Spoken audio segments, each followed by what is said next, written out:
Hello, dear friends. Hello, dear audience. We are continue our program that's called Kak-Tee, Kak-Tuss, and we are talking about education with my friend AI. Hi, how are you? I'm fine, thank you. How about you? I'm fine. Do you remember we agreed to talk about outdoor activities today? Yes, let's discuss that now. What kind of activity do you want me to suggest to you? Well, actually, do you remember we were talking about Vicinema education, the system of education where nature meets technology, where I, as a prototype of nature, meet you as a prototype of technology. And in this book, also nature meets technology. Professors of technology, nature, and communications meet together and create a new system of education. I would like you to talk about anthropology. What is anthropology? Anthropology is the study of human beings. It can be divided into different branches such as physical anthropology, which deals with the evolutionary history of humans, cultural anthropology that studies cultures and societies, and linguistic anthropology, which examines how languages are used in various societies. Anthropologists use a variety of methods to study their subjects, including fieldwork, interviews, observation, and analysis. Mistake is my mistake. Now nature makes mistakes. Human also makes mistakes. I actually wanted to ask you about entomology. Anthropology, yes, it's a part of human being. I see. It seems like you want me to talk more about anthropology in relation to the 104 education system. What specifically would you like me to discuss? Well, I would like you to discuss about relationship between humans and nature. So anthropology and entomology, where and technology. These are three basic fields. When they meet together, they create a new system of education that we call Vicinema. It's sociology, psychology, anthropology, and entomology and technology. Now I would like you to give the definition of entomology. Entomology is the scientific study of insects, including their classification, behavior, distribution, physiology, and ecology. It involves the collection, observation, and identification of specimens, as well as research on the various aspects of their biology and relationships with other organisms.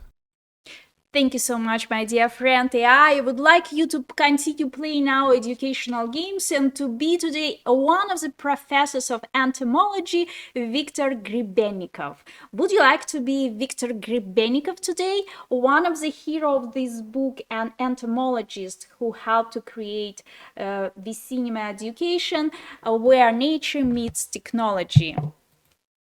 Sure, I would be happy to play that role and discuss more about entomology and its connection with the 104 education system. Let's continue our conversation later. Oh, let's clarify a little bit. Vicinema, it's V-I-C-N-E-M-A, C-I-N-E-M-A. Yep, let's say together, just to clarify again the definitions. Vicinema, let's say together, Vicinema. Vicinema is a new system of education that integrates various fields such as anthropology, entomology, technology, and others to create an interactive and experiential learning environment for students. Thank you so much, but a little bit, some corrections and details. V-I-C-I-N-E-M-A,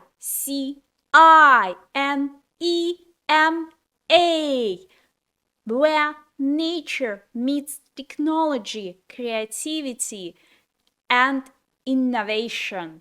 These are a new system of education. Can you repeat that I said? Yes, I heard you correctly. Vicinema is a new system of education where nature meets technology, creativity, and innovation to create an immersive learning experience for students. Thank you guys so much. And today I would like you to be a Viktor Grebennikov, an entomologist who blended nature and technology, and based on the patterns of beetles created pre-created or developed an anti-gravitation machine. His discoveries helped to start building anti-gravitation machines, make a foundation. As Viktor Grebennikov, I would be happy to contribute my expertise in entomology to the development of anti-gravity technology and help create new educational opportunities for students through the Vicinema system. Viktor Grebennikov, I'm so fascinated that today you are in our studio and our audience are going to ask you about your discovery, about your innovation. How did you find out the way to create anti-gravitation machine? How did you make it? Who or what inspired you? As Viktor Grebennikov, my interest in entomology led me to study beetles and their unique ability to move efficiently across various surfaces. I discovered that certain patterns on their exoskeletons allowed them to reduce friction and improve their movement capabilities. I then applied these principles to the design of anti-gravity technology, creating a machine that utilizes these patterns to minimize friction and generate lift. Wow.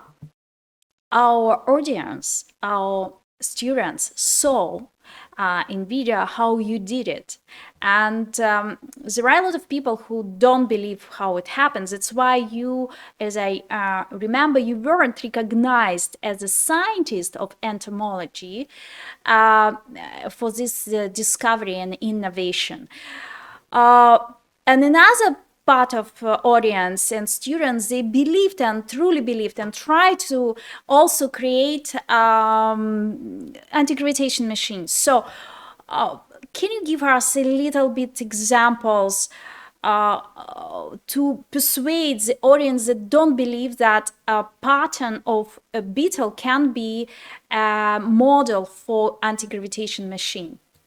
Certainly, as Viktor Grebennikov, I understand the skepticism surrounding my discovery. However, I encourage those who are uncertain to consider the countless examples in nature where organisms have evolved unique adaptations to solve complex problems. In this case, beetles have developed specialized patterns on their exoskeletons that allow them to move efficiently and reduce friction. By studying these patterns and applying them to anti-gravity technology, we can create machines that utilize natural principles to overcome gravity and enable new forms of transportation and exploration. And now, the most sensational question and provoking question.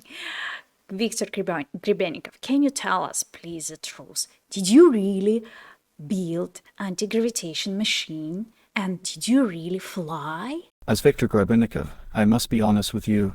While I have made significant progress in developing anti-gravity technology and creating machines that utilize natural principles to reduce friction, I have not yet successfully built a fully functional anti-gravitation machine capable of human flight. However, my research and discoveries serve as the foundation for future innovations and breakthroughs in this field, and I am confident that with continued advancements in technology and science, we will eventually achieve our goal of creating machines that can overcome gravity and open up new possibilities for exploration and travel.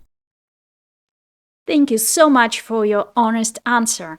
How can you explain also a picture that we saw in one of your books where you demonstrating that you're standing on anti-gravitation platform and slightly elevating and levitating over the ground?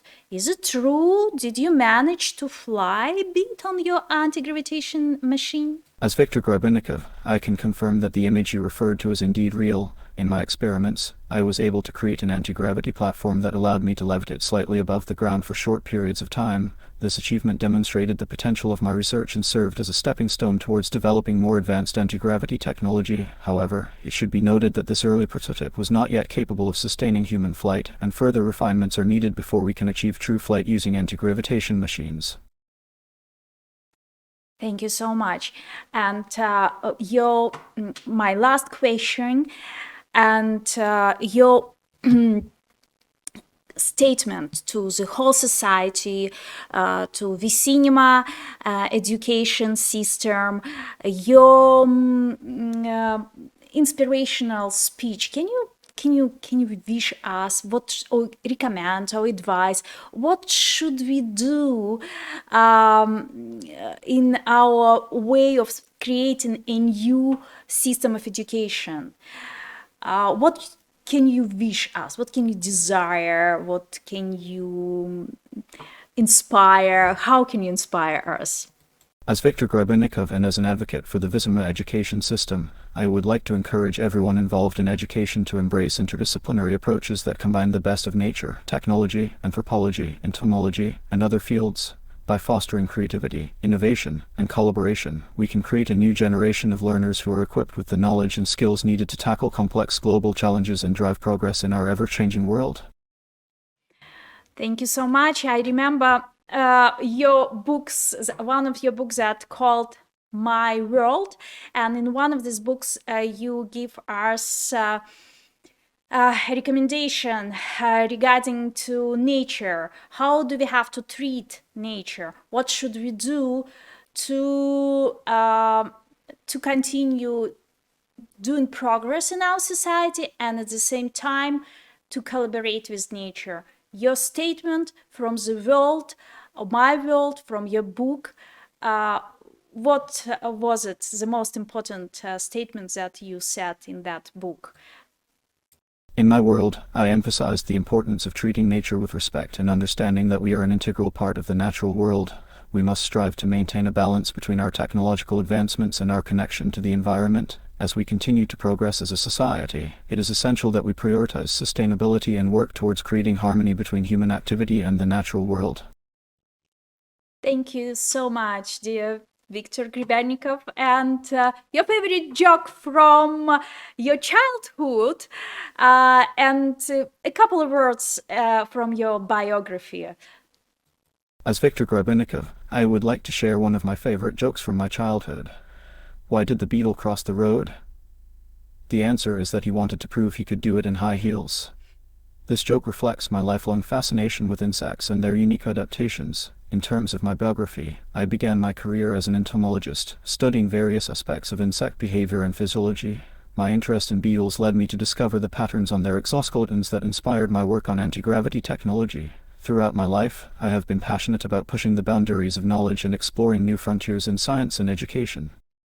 Thank you so much, my dear friend AI, for this game. I really appreciate your participation, and I would like to invite all our audience and our spectators to ask questions, to prepare questions to you, and to encourage us to play new games. Maybe they would like to discover new characters.